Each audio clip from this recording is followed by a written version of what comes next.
দেখেন শয়তান শয়তান কিস্তি দিবে রাখছে আপনার। এই কিস্তির সর্বপ্রথম যে উৎপত্তি করেছে, এই কিস্তির যে উদ্যোক্তা, সে হলো ফেরাউন আর হলো হামান। আওয়াজতে বলেন নাউজুবিল্লাহ।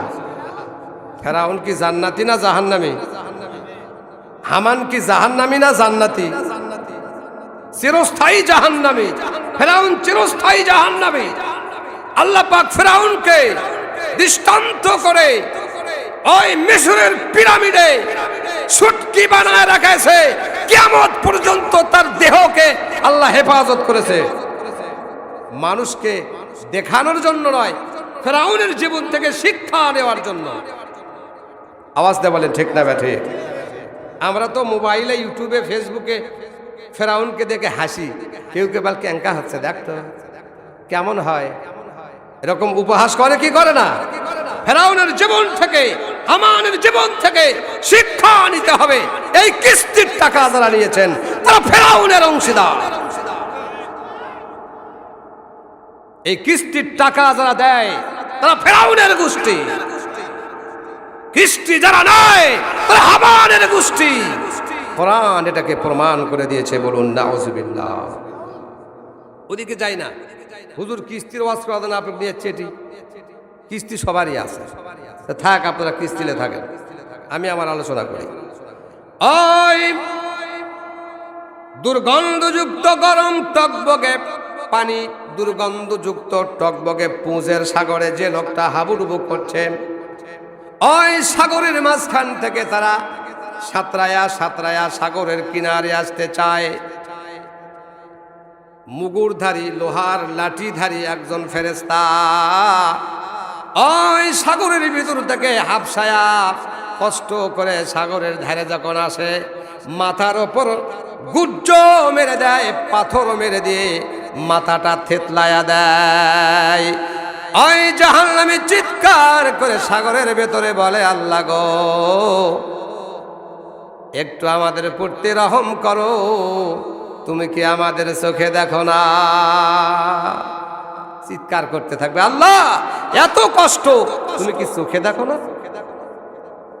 আল্লাহ পাক বলেন, দুনিয়ার বুকে যারা আমাকে ভুলে গিয়েছ, আমাকে চোখে দেখো নাই, আমার হুকুম মানো নাই, ইসলাম মানো নাই, কোরআন মানো নাই, আমি আল্লাহ কিয়ামতের ময়দানে বিচারের ফয়সালার পরে আমি আল্লাহ তাদের চোখে দেখব না।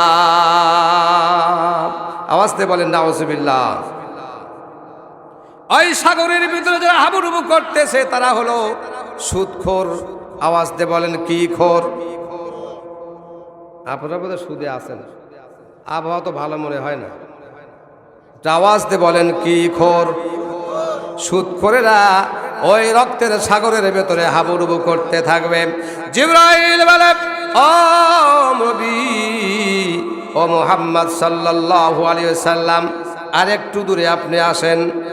আর একটু দূরে যা হলো, সেখানে গিয়ে দেখে অগ্নি একটা বিশাল স্তূপকার, অগ্নির একটা ভাটা, ইটার ভাটা যেরকম, ওই রকম অগ্নি ভাটা, দাউ দাউ করে আগুন জ্বলতেছে। ও আগুনের ভিতরে নগ্ন পুরুষ, নগ্ন নারী, উলঙ্গ পুরুষ, উলঙ্গ নারী, ওই আগুনের ভেতরে তারা জিনা করতেছে। আওয়াজ দিয়ে বলেন নাউজুবিল্লাহ। জিবরাইল নবীকে বলে, ও নবী, এই দেখেন এই ভাটার দিকে, এই স্তূপকার আগ্নির ভেতরে একটু লক্ষ্য করেন। লক্ষ্য করে দেখে উলঙ্গ নরনারী ওর ভেতরে জেনা ব্যভিচারে লিপ্ত হয়ে গেছে। তারা বাঁচার জন্য, আগুন থেকে বের হওয়ার জন্য শত রকমের চেষ্টা করে, কিন্তু তাদের সকল চেষ্টা ব্যর্থ হয়ে যায়। আওয়াজতে বলেন নাউজুবিল্লাহ। তাহলে অগ্নির ভাটার ভিতরে যারা উলঙ্গ হয়ে জিনা ব্যভিচার করে, নবী বললেন, জিবরাইল, তারা কে গো?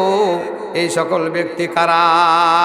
জিবরাইল বলে, ও নবী, এরা হলো আপনার উম্মতের উম্মতধারী, এরা হলো আপনার শেষ জামানার উম্মত জিনাখোর। কি খোর? আওয়াজ দিয়ে বলেন কি খোর? জিনাখোরের জায়গা অগ্নির ভাটার ভেতরে। আওয়াজ দিয়ে বলেন নাউজুবিল্লাহ। একটু জিকির করেন লা ইলাহা। সামনে একটু আগে আগে আসেন, পিছনে লোক ভর্তি হয়ে গেছে, একটু আগে আগে আসেন আর জিকির করেন লা ইলাহা। জোরে লা ইলাহা।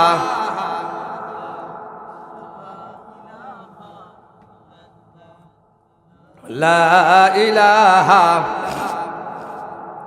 মানব দানব পশু পাখি অগণিত মাখলুকাত পশু পাখি জিকির করে, তাসবিহ পড়ে দিবারাত। লা ইলাহা।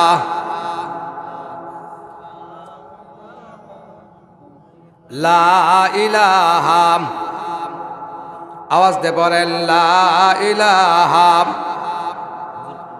লা ইলাহা ইল্লাল্লাহু মুহাম্মাদুর রাসূলুল্লাহ। সকলে পড়েন সাল্লাল্লাহু আলাইহি ওয়াসাল্লাম।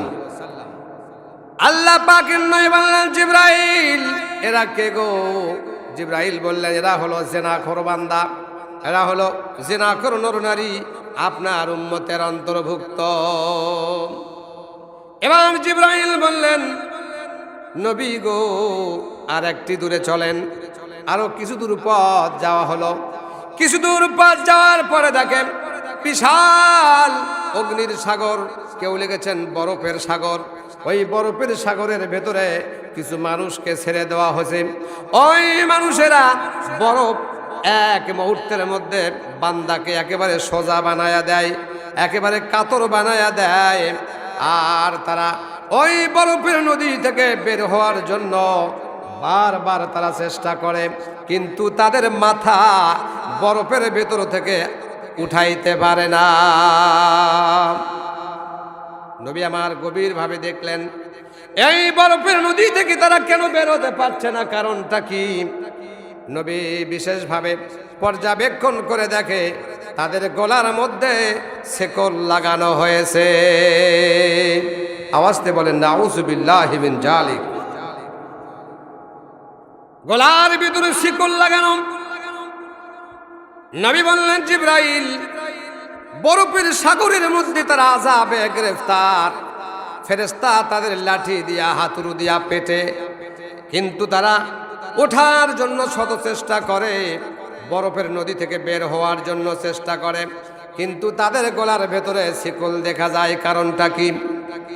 জিবরাইল বলে নবী গো, ও নবী, এরা আপনার উম্মতের মধ্যে যারা জবরদখল করে অন্যের হক মেরে, ইতিমের হক মেরে জমি দখল করেছিল, তারা হলো এই সকল ব্যক্তি।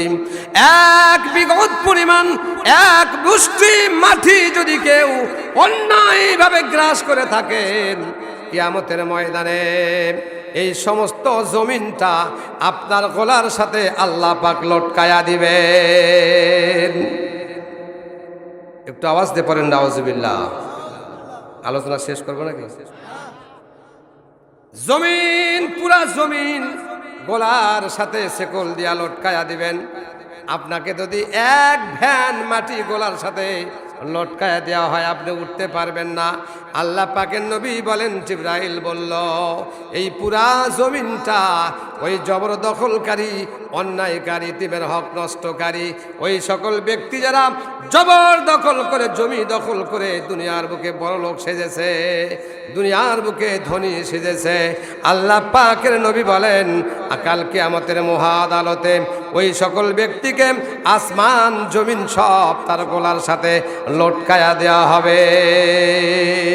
আওয়াজ দিয়ে বলেন নাউযুবিল্লাহ। এক তো বরফের নদী, সাথে গলায় শিকল, সমস্ত জমিনটাকে গলার সাথে লাগায় যিনি দিয়েছেন তিনি কে? সে আল্লাহ আসেনি? অনেকেই মনে করে আল্লাহ মরে গেলে ধরবি, দুনিয়া ধরবে না। আল্লাহ পাক বলেন ইন্না বাতশা রাব্বিকা লাশাদীদ।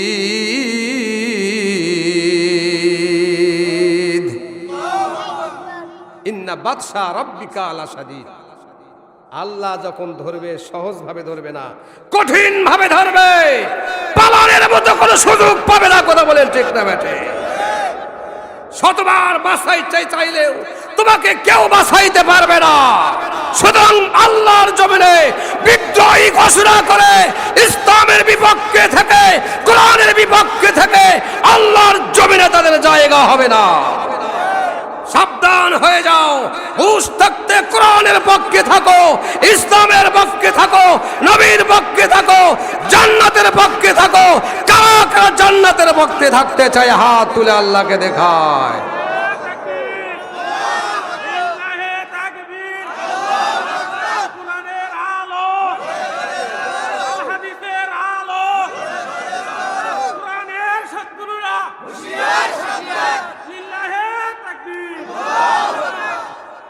আল্লাহু আকবার বলেন, আল্লাহু আকবার। আপনারা দেখেছেন বিগত আমলের শাসন, দেখছেন কি দেখেন নাই? 17টি বছর কোরআনকে স্তব্ধ করে দিয়েছিল। আলেমদেরকে বিনা বিচারে হত্যা করা হয়েছিল, আলেমদেরকে ফাঁসির কাস্টে লটকানো হয়েছিল, অন্যায়ভাবে ইসলামের পক্ষে জুলুম করেছিল, কোরআনের আইন তারা বাধাগ্রস্ত করেছে। আল্লাহ পাক বলেন, ইসলামের যারা শত্রু হবে, কোরআনের যারা শত্রু হবে, আলেমদের যারা শত্রু হবে, তারা স্বয়ং আল্লাহর শত্রু। আল্লাহ বলেন, আমার সাথে যুদ্ধ করলে আমার জমিনে তোমাদের জায়গা হবে না। আমরা আল্লাহর পক্ষে থাকতে চাই না শয়তানের পক্ষে থাকতে চাই? আমরা হায়াত থাকতে, শক্তি থাকতে আল্লাহর সৈনিক হয়ে থাকবো। আল্লাহ পাক সবাইকে কবুল করে বলুন আমিন। আমার কলিজার টুকরা শেরপুরবাসী, এবার জিবরাইল বললেন, নবী গো, যে বোরাকে করে আপনাকে নিয়ে আনা হয়েছিল, আসা হয়েছিল, এই বোরাক এখান থেকে সীমান্ত এলাকা, আর এক বিঘত পরিমাণ সামনের দিকে যাওয়ার ক্ষমতা নাই। ইয়া রাসূলুল্লাহ, ইয়া হাবিবাল্লাহ, আল্লাহ পাক এখন আপনাকে স্পেশাল ফোর্স দিয়া, যানবাহন দিয়া, রফরফ নামক যানবাহন দিয়া আল্লাহ পাক আপনাকে আরশে আজিমে আল্লাহ পাক আপনাকে নিয়ে যাবেন। একটা আওয়াজ দিয়ে বলেন সুবহানাল্লাহ। স্পেশাল ফোর্স, ওই ফোর্সটার নাম হলো রফরফ। কোরআনের কথা, বারাকনা হাওলাহু লিনুরিয়াহু মিন আয়াতিনা ইন্নাহু হুয়াস সামিউল আলিম। আওয়াজ দিয়ে বলেন আল্লাহু আকবার। সামিউম বাসির। আল্লাহ পাক আমাদেরকে শুভ সংবাদ দিয়েছে, তোমাদের নেতাকে আমি আল্লাহ স্বয়ং আমার দফতরে এনে মিটিং করেছি, যা এই দুনিয়ার বুকে 1,24,000 নবী রাসূলদের কারো সৌভাগ্য হয় নাই আল্লাহ পাকের আরশে আজিমে গিয়ে সরাসরি কথা বলার। আওয়াজ দিয়ে বলেন সুবহানাল্লাহ।